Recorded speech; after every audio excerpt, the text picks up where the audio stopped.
Letter number 31.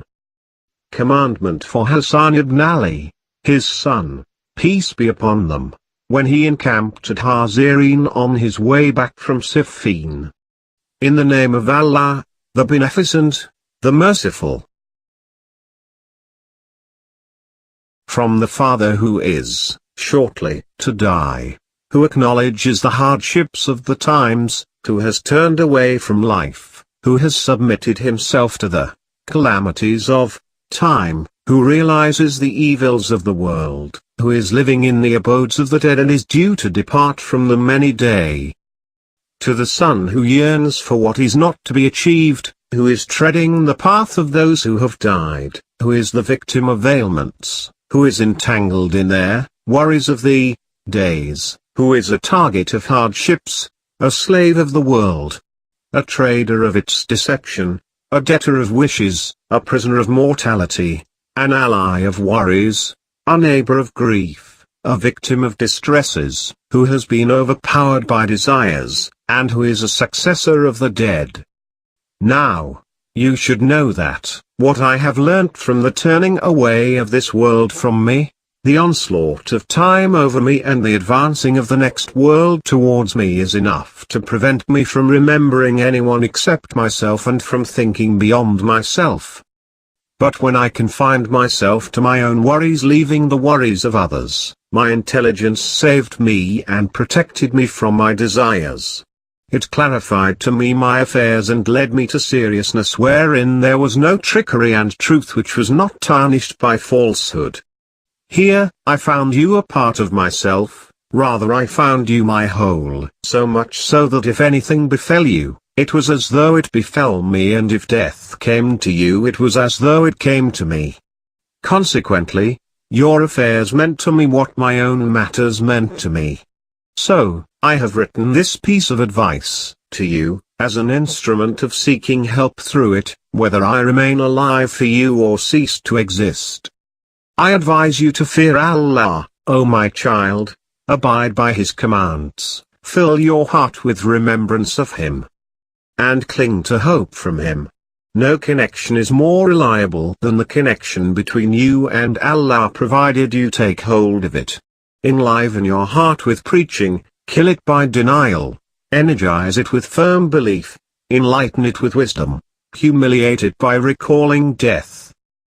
Make it believe in mortality, make it see the misfortunate of this world, make it fear the authority of the time and the severity of some changes during the nights and the days, place before it the events of past people, recall to it what befell those who were before you, and walk among their cities and ruins. Then see what they did and from what they have gone away and where they have gone and stayed. You will find that they departed from their friends and remain in loneliness. Shortly, you too will be like one of them. Therefore, plan for your place of stay and do not sell your next life with this world. Give up discussing what you do not know and speaking about what does not concern you. Keep off track from which you fear to go astray. Because refraining from moving, when fear of straying, is better than embarking on dangers. Ask others to do good, you will thus be among good doers. Desist others from evil with your action as well as speech, and keep off, to the best of your ability, from he who commits it. Struggle for Allah as is his due. And the insults of a reviler should not stop you in matters of Allah. Leap into dangers for the sake of right wherever it be. Acquire insight into religious law.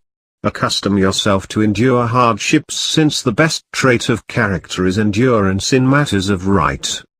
In all affairs resign yourself to Allah, because you will thus be resigning yourself to a secure shelter and a strong protector. You should ask only from your Lord, because in His hand is all the giving and depriving. Seek good from Allah as much as you can. Understand my advice and do not turn away from it, because the best saying is that which benefits. Know that there is no good in that knowledge which does not benefit, and if knowledge is not made use of, then its acquisition is not justified. O my child, when I noticed I was of goodly age, and noticed I was increasing in weakness, I hastened with my will for you and wrote down prominent points of it in case death overtook before I divulged to you what I have in my heart, or in case my wit be affected as my body has been affected, or forces of passions or mischief of the world overtake you, making you like a stubborn camel. Certainly, the heart of a young man is like uncultivated land. It accepts whatever is strewn on it.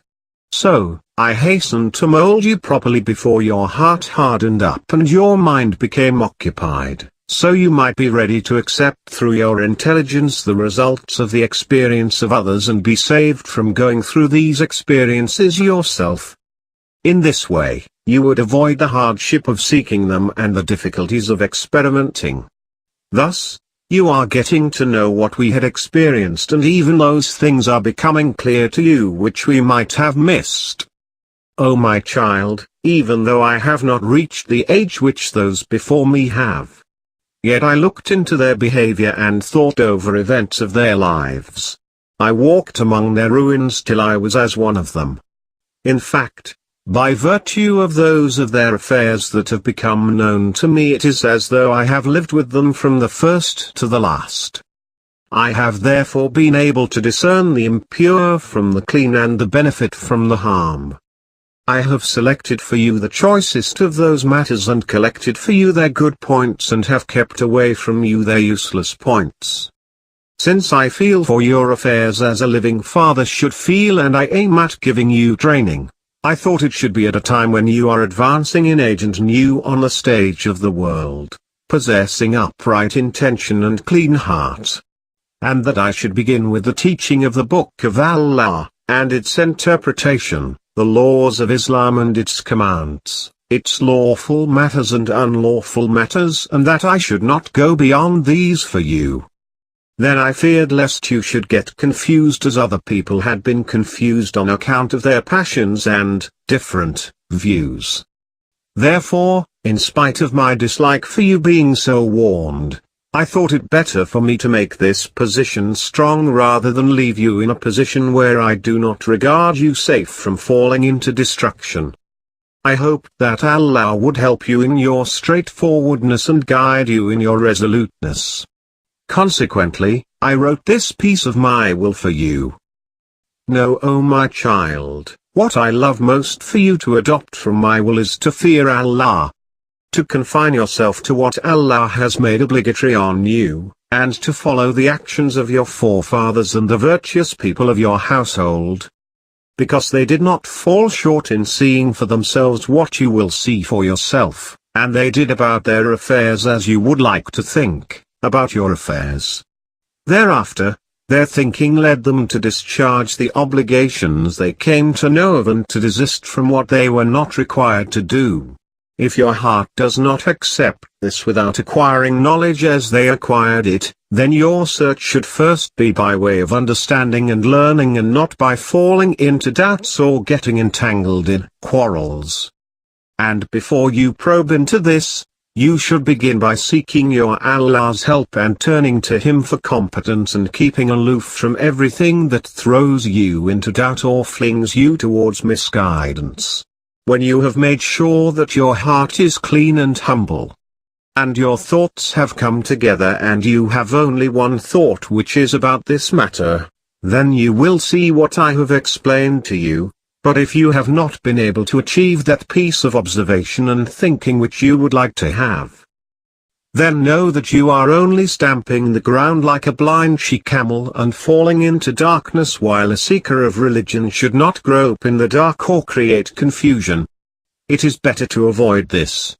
Appreciate my advice, O my child, and know He who is the master of death is also the master of life, that the Creator causes death as well, that He who destroys is also the restorer of life, and that He who inflicts disease is also the curer. This world continues in the way Allah has made it with regard to its pleasures, trials, rewards on the Day of Judgment and all that He wishes, and you do not know. If anything of this advice is not understood by you, then attribute it to your ignorance of it, because when you were first born you were born ignorant. Thereafter, you acquired knowledge. There are many matters of which you are ignorant and in which your sight first wanders. And your eye wanders, then after this you see them. Therefore, cling to him who created you, fed you and put you in order. Your worship should be for him. Your eagerness should be towards him and your fear should be of him. Know, O my child, that no one received messages from Allah, the Glorified, as the Prophet, may Allah's blessing and greeting be upon him and his progeny, did. Therefore, regard him as your forerunner and leader towards deliverance. Certainly, I shall spare no effort in giving you advice. And surely even if you try, you cannot acquire that insight for your welfare as I have for you. Know, O my child, if there had been a partner with your Lord, his messengers too should have come to you and you would have seen signs of his authority and power and have known his deeds and qualities. But he is only one God as he has described himself. No one can dispute with him in his authority. He is from ever and will be forever. He is before all things without any beginning. He will remain after all things without any end. He is far too great to have his divinity proved by the encompassing heart or eye. When you have understood this, then you should do what is done by him who is like you by way of his low position, his lack of authority, his increasing incapability, and his great need of his Lord for seeking his obedience, fearing his chastisement and apprehending his anger, because he does not command you save for virtue and does not refrain you save from evil. O my child, I have informed you about the world, its condition, decay and its passing away, and I have informed you of the next world and of what has been provided in it for its people. I have recounted to you parables about it so that you may draw instruction from them and act upon them. The example of those who have understood the world is like those travelers who, being disgusted with drought-stricken places, set off for greenery and a fruitful place. Then they endure difficulties on the way, separation from friends, hardships of the journey and unwholesome food, in order to reach their fields of plenty and place of stay. Consequently, they do not feel any pain in all this and do not regard any expenditure to be waste. Nothing is more lovable to them than what takes them near their goal and carries them closer to their place of stay. Against this, the example of those who are deceived by this world is like the people who were in a green place but they became disgusted with it and went to a drought-stricken place. Therefore, for them nothing is more detestable or abominable than to leave the place where they were to go to a place which they will reach unexpectedly and for which they are heading. O my child, make yourself the measure, for dealings, between you and others. Thus, you should desire for others what you desire for yourself, and hate for others what you hate for yourself. Do not oppress as you do not like to be oppressed. Do good to others as you would like good to be done to you. Regard bad for yourself whatever you regard bad for others. Accept that treatment from others which you would like others to accept from you. Do not talk about what you do not know even though what you know be very little. Do not say to others what you do not like to be said to you. Know that self-admiration is contrary to propriety of action, and is a calamity for the mind. Therefore, increase your striving and do not become a treasurer for wealth to be inherited by others. When you have been guided on the right path, humble yourself before Allah as much as you can. Know in front of you lies a road of long distance and severe hardship, and you cannot avoid seeking it. Take your requirements of provision, keeping the burden light. Do not load your back beyond your power lest its weight become a mischief for you.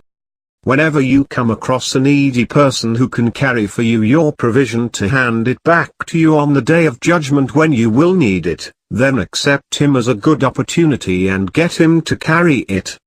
put in that provision as much as you are able to.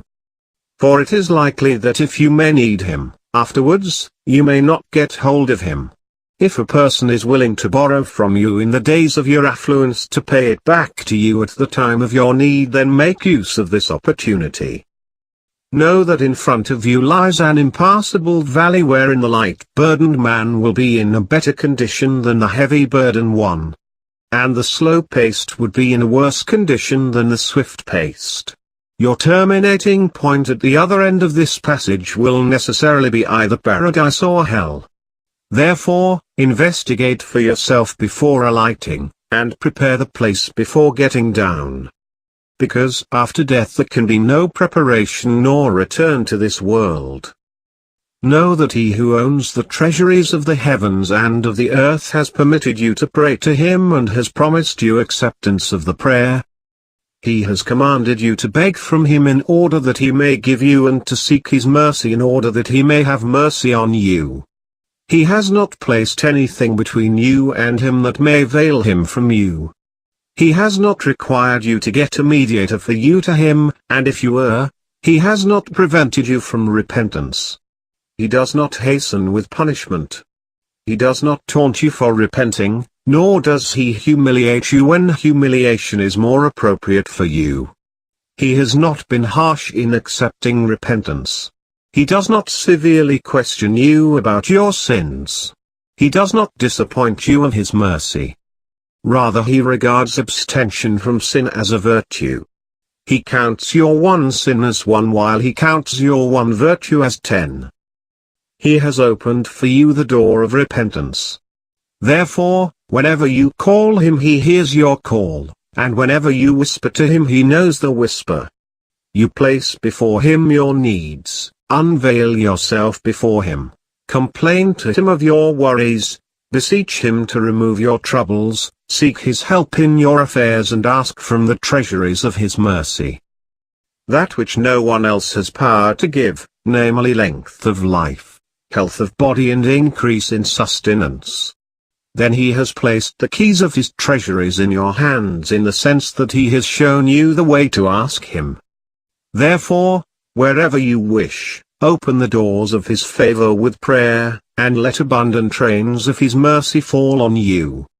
Delay in acceptance of prayer should not disappoint you, because grant of prayer is according to the measure of your intention. Sometimes acceptance of prayer is delayed with a view to its being a source of greater reward to the asker and of better gifts to the expectant. Sometimes you ask for a thing but it is not given to you, and a better thing is given to you later. Or a thing is taken away from you for some greater good of yours, because sometimes you ask for a thing which contains ruin for your religion if it is given to you. Therefore, your request should be for things whose beauty should be lasting and whose burden should remain away from you. As for wealth, it will not last for you, nor will you live for it. O my child, know that you have been created for the next world, not for this world. For destruction, in this world, not for lasting, and for dying, not for living. You are in a place which does not belong to you, a house for making preparations and a passage towards the next world. You are being chased by death, from which the runner away cannot escape, as it will surely overtake him. So, be on guard against it, lest it overtakes you at a time when you are in a sinful state. And you are thinking of repenting, but it creates obstruction between you and repentance. In such a case you will ruin yourself. O my child, remember death very much in the place where you have to go suddenly and reach after death, so that when it comes you are already on your guard against it and have prepared yourself for it, and it does not come to you all of a sudden and surprise you. Beware, lest you become deceived by the leanings of the people towards worldly attraction and their rushing upon it. Allah has warned you about it, and the world has informed you of its mortal character and unveiled to you its evils. Surely, those who go after it are like barking dogs, or devouring carnivore who hate each other. The stronger among them eat away the weaker, and the big among them tramples over the small. Some are like tied cattle and some like untied cattle, who have lost their wits and are running in unknown directions. They are flocks of calamities wandering in rugged valleys. There is no herdsman to detain them nor any tenderer to take them to grazing. The world has put them on the track of blindness, and taken away their eyes from the beacons of guidance. They have therefore perplexed in its bewilderings and sunk in its pleasures. They took it as a god, so it played with them. They too played with it and forgot what is beyond it. Darkness is disappearing gradually. Now it is as though travelers have got down and the hasteners will soon meet. Know, O my child, that everyone who is riding on the carriage of night and day is being carried by them, even though he may be stationary. And he is covering the distance even though he is staying and resting. Know with certainty you cannot achieve your desire and exceed your destined life. You are on the track of those before you. Therefore, be humble in seeking and moderate in earning. Because often seeking leads to deprivation. Every seeker of livelihood does not get it, nor is everyone who is moderate in seeking deprived. Keep yourself away from every low thing, even though they may take you to your desired aims. Because you will not get any return for your own respect which you spend. Do not be the slave of others, for Allah had made you free. There is no good in good which is achieved through evil, and no good in comfort that is achieved through disgracing hardship. Beware lest bearers of greed should carry you and make you descend down to the springs of destruction. If you can manage that there be no wealthy person between yourself and Allah, do so, because in any case you will find what is for you and get your share. A little received directly from Allah the Glorified is more dignified than that which is more but is received through the obligation of His creatures, although, really, all is from Allah. It is easier to rectify what you miss by silence than to secure what you lose by speaking. Whatever is in a pot can be retained by closing the lid. I should prefer you to retain what is in your hands rather to seek what is in others' hands. Bitterness of disappointment is better than seeking from people. Manual labor with chastity is better than the riches of a vicious life. A man is the best guard of his own secrets. Often a man strives for what harms him. He who speaks much speaks nonsense. Whoever ponders perceives. Associate with people of virtue, you will become one of them. Keep aloof from people of vice, you will remain safe from them. The worst food is that which is unlawful. Oppressing the weak is the worst oppression. Where leniency is unsuitable, harshness is lenience. Often cure is illness and illness is cure. Often the ill-wisher gives correct advice while the well-wisher cheats. Do not depend upon hopes, because hopes are the mainstay of fools. It is wise to preserve one's experience. Your best experience is that which teaches you a lesson. Make use of leisure before it changes into the hour of grief. Every seeker does not achieve what he seeks, and every departed does not return. To lose provision and to earn evil for the day of judgment means ruin. Every matter has a consequence. What is destined for you will shortly come to you. A trader undertakes a risk. Often a small quantity is more beneficial than a large quantity. There is no good in an ignoble helper, nor in a suspicious friend. Be compliant with the world as long as it is in your grip. Do not put yourself to risk as regards anything in expectation for more than that. Beware lest the feeling of enmity should overpower you. Bear yourself towards your brother in such a way that if he disregards kinship you keep to it. When he turns away be kind to him and draw near to him. When he goes away approach him, when he is harsh be lenient, when he commits wrong think of his excuse for it, so much so as though you are a slave of him and he is the benevolent master over you. but take care that this should not be done inappropriately, and that you should not behave so with an undeserving person. Do not take the enemy of your friend as a friend, because you will thus antagonize your friend. Give true advice to your brother, be it good or bitter. Swallow your anger. Because I did not find a sweeter thing than it in the end, and nothing more pleasant in consequence. Be lenient to him who is harsh to you, for it is likely that he will shortly become lenient to you. Treat your enemy with favors, because this is sweeter of the two successes, the success of revenge and the success of doing favor. If you intend to cut yourself off from a friend, leave some scope for him from your side by which he may resume friendship if it occurs to him some day. If anyone has a good idea about you, prove it to be true. Do not disregard interests of your brother, depending upon your terms with him, for he is not your brother if you disregard his interests.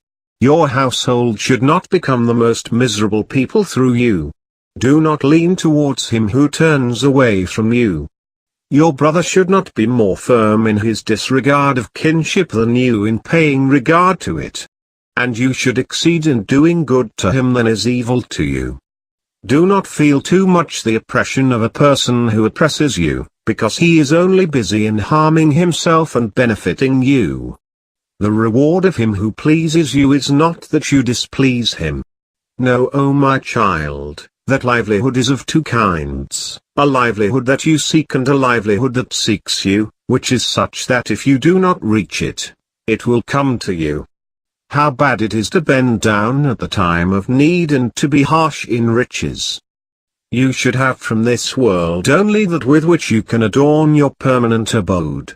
If you cry over what has gone out of your hands, then also cry for what has not at all come to you. Infer about what has not yet happened from what has already happened, because occurrences are ever similar. Do not be like those whom preaching does not benefit unless you inflict pain on them, because the wise take instruction from teaching while beasts learn only from beating. Ward off from yourself the onslaught of worries by firmness of endurance and purity of belief. He who gives up moderation commits excess. A companion is like a relation. A friend is he whose absence also proves the friendship. Passion is a partner of distress. Often the near ones are remoter than the distant ones, and often the distant ones are nearer than the near ones. A stranger is he who has no friend. He who transgresses right narrows his own passage. He who stays in his position remains constant upon it. The most trustworthy intermediary is that which you adopt between yourself and Allah the Glorified. He who does not care for your interests is your enemy. When greed leads to ruin, deprivation is an achievement. Not every defect can be reviewed, and not every opportunity recurs. Often a person with eyes misses the track while a blind person finds the correct path. Delay an evil because you will be able to hasten it whenever you desire. The disregard of kinship of the ignorant is equal to the regard for kinship of the wise. Whoever takes the world to be safe, it will betray him. Whoever regards the world as great, it will humiliate him. Everyone who shoots does not hit. When authority changes, the time changes too. Consult the friend before adopting a course, and the neighbor before taking a house. Beware, lest you mention in your speech what may rouse laughter even though you may be relating it from others. Do not consult women because their view is weak and their determination unstable. Cover their eyes by keeping them under the veil because strictness of veiling keeps them for long. Their coming out is not worse than your allowing an unreliable man to visit them. If you can manage that they should not know anyone other than you, do so. Do not allow a woman matters other than those about her herself, because a woman is a flower, not an administrator. Do not pay her regard beyond herself. Do not encourage her to intercede for others. Do not show suspicion out of place, because this leads a correct woman to evil, and a chaste woman to deflection. For everyone among your servants fix a work for which you may hold him responsible. In this way, they will not fling the work one over the other. Respect your kinsmen because they are your wings with which you fly, the origin towards which you return and your hands with which you attack. Place your religion and your world at Allah's disposal and beg Him to ordain the best for you in respect of the near and the far, this world and the next, and that is an end to the matter.